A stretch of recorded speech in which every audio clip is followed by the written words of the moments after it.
right, welcome back for another episode of Dollar Bin Digging. This is the video and article that I do for comicbookinvest.com, where I talk about those books that are still probably tucked away in those cheap boxes, those discount bins that you could find based off of stuff going on in the comics, recent news, announcements, trailers, rumors, etc. Just things I think that are still probably out there tied into some of those things that are going on in the community right now. Hopefully you're still enjoying this series as well as everything else on the channel. Let me know what you think in the comment section. Please like, subscribe, hit the alert button so you don't miss anything. Keep telling your friends so we can keep growing the channel.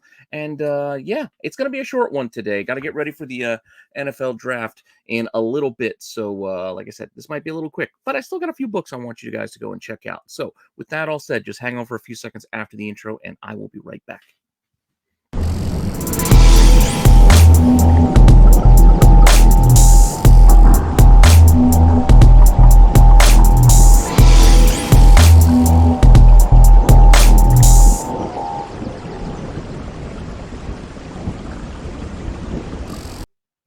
All right, so as I mentioned there in the opening, there's not going to be a lot this week. It's a little bit of a lighter week, but there's still enough news stories for us to get some books to go and hunt and dig for when we go out there searching those cheap boxes this weekend. Again, this is kind of for fun, scavenger hunt style, some things you could probably still go and dig out of those boxes.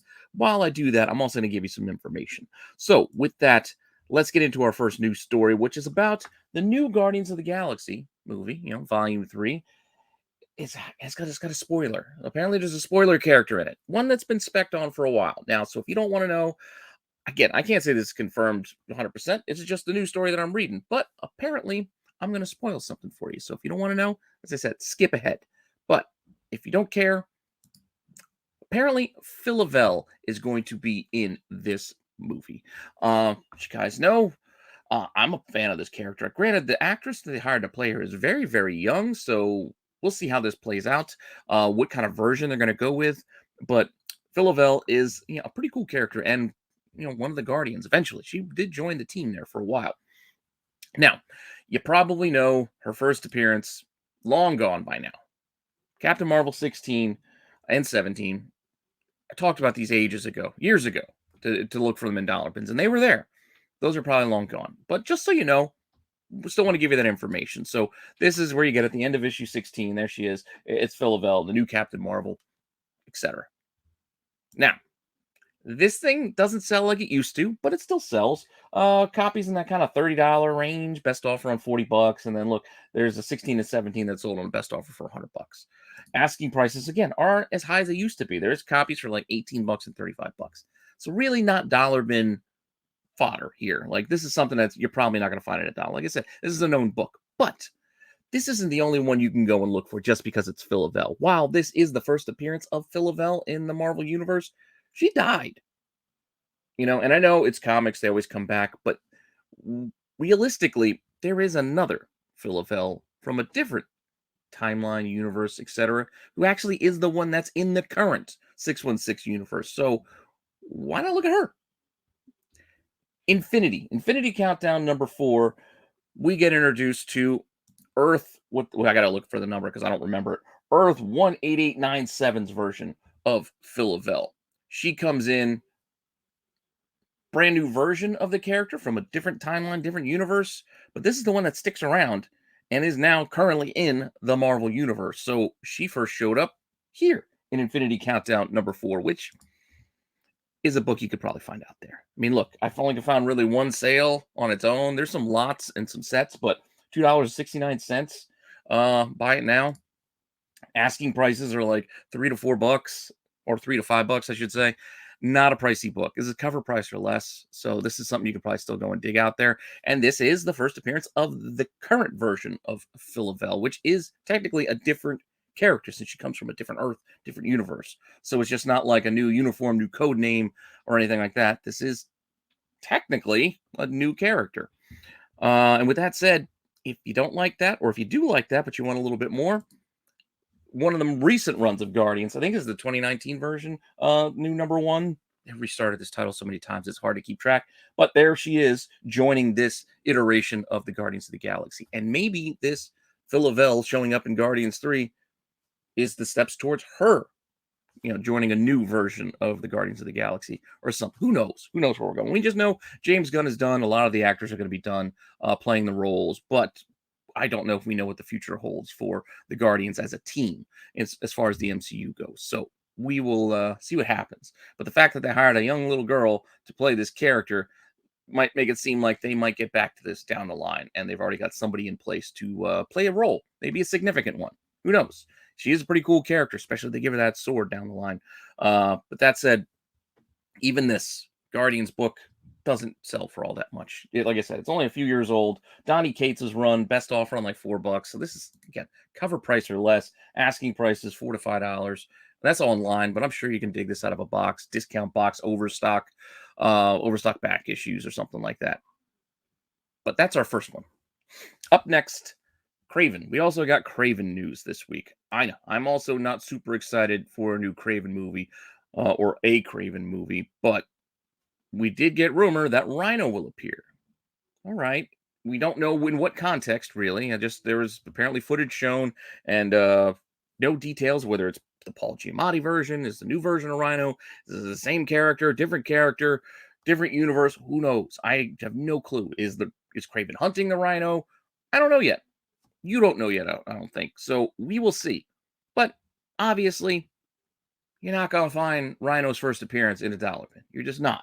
This is issue 41. Alexei Sitskevich, I believe is how you would pronounce it. Maybe. This was his first appearance. You're not finding that.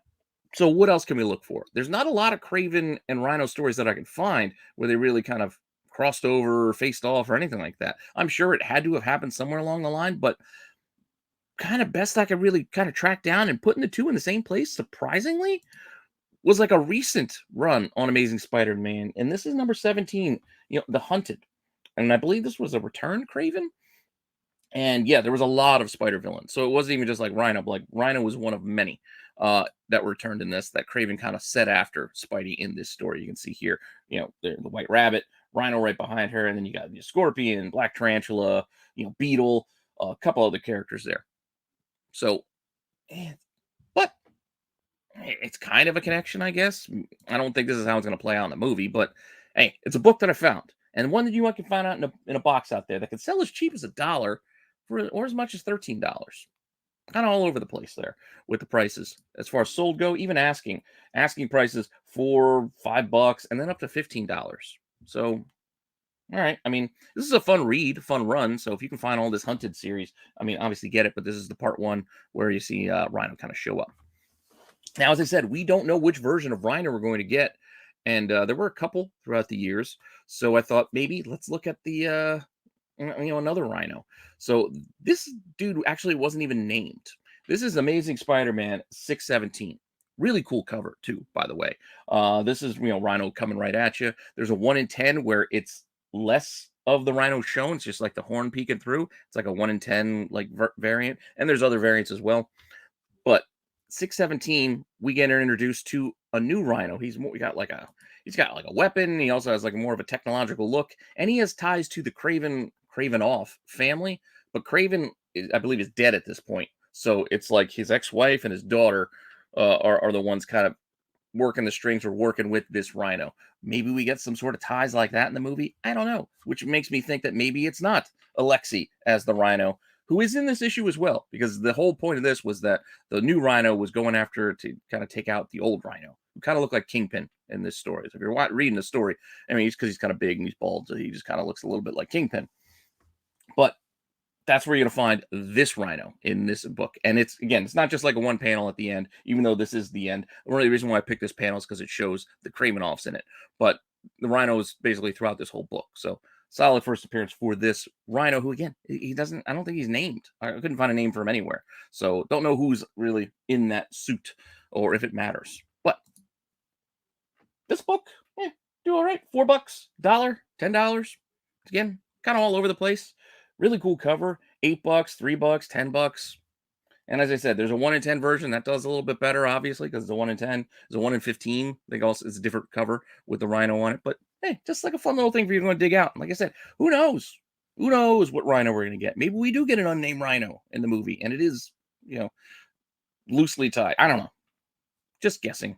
It's fun stuff to go and look for. Doesn't hurt. And like I said, pretty cool cover to go with it. And I actually like this story too. It kind of humanized the original Rhino a bit. You get to see him kind of like hanging up the horn, I guess. Solid read. So go check it out. Up next, this is going to be unrelated to comics, like comics that you would read, not related to a movie or show news. We're going to go to the mobile gaming. Marvel Snap. I don't know if you guys are playing Marvel Snap. I've been playing it the last like month or so, and I've been enjoying it. It's it's kind of like the collectible card game on your phone. It's kind of fun. It's kind of addicting. You can pick it up and play it any time. Like there's no real uh, penalties in doing that. You just kind of pick it up and you kind of play, and you could do it without spending money. Yeah, there are options to pay money, and you can get impatient and want to throw dollars at it, but you could play it, and just not have to spend a dime. And that's how I've been rolling with it. So with that, they released a new card, Stegron. So, and that's what they've done. They had Jeff the Landshark showed up, I think, like last week. They released like these new kind of limited cards, and then there's variants for them and all that stuff. Again, it gets collectible, but if you can control yourself, it could be fun. But I think it's just kind of fun that they're spotlighting Stegron. So with that, let's look at first Stegron. Marvel Team Up number 19. It's Kazar, it's Spider-Man, and then we got Stegron right there on the cover. So I don't even have to show you any interiors. Stegron's right there on the front of this book. This thing does okay, but keep an eye out for it. I mean, there's Marvel team-ups buried in those boxes. Might be a little beat up, but it still might be worth grabbing. Could sell for like $15 to $20. Asking prices, kind of all over, condition sensitive. Look, as cheap as $7, as high as $43, but most of them are in that kind of $20 range. So most of them are like those mid-grade, fine to very fines, and they're looking for like $20. That's by and large what I see on the market right now. But who knows what you can go dig out of a box. All right, we only got a couple more, and again, this is going to be kind of quick. As I said, got to get ready for this draft because it's 7:30 already. They're going to start picking in half an hour. So with that said, our next story is Smurf related. Apparently, Rihanna is cast as Smurfette in the new animated Smurfs movie. I always liked the Smurf when I was a kid. I like Rihanna. Who knows what this is going to end up being? I guess maybe we're going to have some music. Maybe we'll have some songs. I don't know. But if you like the Smurfs, yes, there are Smurf comics. I know that figuring out like what is the first appearance of Smurfs can be tough. There's like magazines and appearances and like Mad and things like that. So it can get confusing. But we can say back in like 1982, near the start, Marvel did have a 3-issue Smurf series of comics. So here's issue 1, Gargamel right there in the front. And then you get issue 2 and 3 with it. So you can find sets of these out there. Maybe go dig out a set of the box. It's only 3, mind you. These things can sell for $8 like a pop, like any issue too. It's not just issue 1. It's like any of the issues are kind of like $8, and then sets are like 30 to 40, as you can see there. Including there are bagged and sealed sets that are still in that same kind of range, where you can get all 3 issues kind of in one of those like a Whitman type of pack, where it's still sealed up from the store. Asking prices are in this kind of same range, $8, $10. Random asks are out there for as high as like $30 for individual issues. I mean, look, that's issue 2. Very fine. I mean, it's the first appearance of the evil bird, but you can also get that bag set for like $40. Ballpark prices, but go dig in a box. Maybe you find the 3 Smurf comics out there. Kind of fun. And our last one, underrated movie. I enjoyed Galaxy Quest. I don't know if I really care so much about a TV show coming, but it depends. I mean, I don't think we're getting the original cast. Well, mostly because Alan Rickman unfortunately has passed, and he was great. And some of these others are too big, I think, for this. Well, Tim Allen would probably still do TV, but like Sigourney Weaver's probably not going to do it. But that all said, if they recast it, I'll give it a look-see, but it's not necessary for me. But I did really like the movie. It was fun. I liked it. But you had Rockwell in it. I always like seeing Sam Rockwell. That said, here we go. They actually did have comics for this series. This was published by IDW way back in the day. Galaxy Quest. I think this was like a World something or other. I can't remember the sub series for this, but is it 6 issues? I think it was like 5 or 6 issues. 5 issues. But Galaxy Quest, here you go. Here's a couple of the issues. There's issue 1, there's issue, I think, 2, and then 5. Just some random examples. The whole run. You can find these out there. Global warming was what it was subtitled as. So Galaxy Quest Global Warming. You can see issue one can sell for like $5 to $20. Really? I mean, I think some of this might be recent announcements, people going and digging. I found this out there just for fun and figured, you know what, it's just grab it. And I have a couple Galaxy Quests just stuck in a box because, as I said, I enjoyed the movie, and for like $1, I figured why not? And asking prices are in that kind of individual issues could be as cheap as $2, as high as 15. $40 for the set. There's also another volume, another miniseries, I believe, that followed this one. So keep an eye out for both of them, just for fun. Who knows what's going to happen? Maybe the show ends up being a hit and people do want the comics. Maybe the show adapts the comics for all we know. Who knows what moves the needle these days in the market? But when we're talking about digging in dollar boxes, it doesn't really matter all that much because that's when we could play and we could just have fun and enjoy this hobby for what it is. Hopefully, you're still enjoying this series. Thank you for stopping by and checking this out. Again, I apologize if it's a little short, but got other things to do today, as I'm sure you do as well. So don't want to take up too much of your time. Just want to give you my thanks and tell you that we still got more coming your way. Come back tomorrow for Mail Call Madness on Friday, live with the boys. Saturday Night Special live on Saturday. Tales from the Dark Side on Sunday. And then a week will start over with the regular lineup, as you know. And shorts every day. So, with that all said, thank you again. And I'll see you guys later. All right, bye.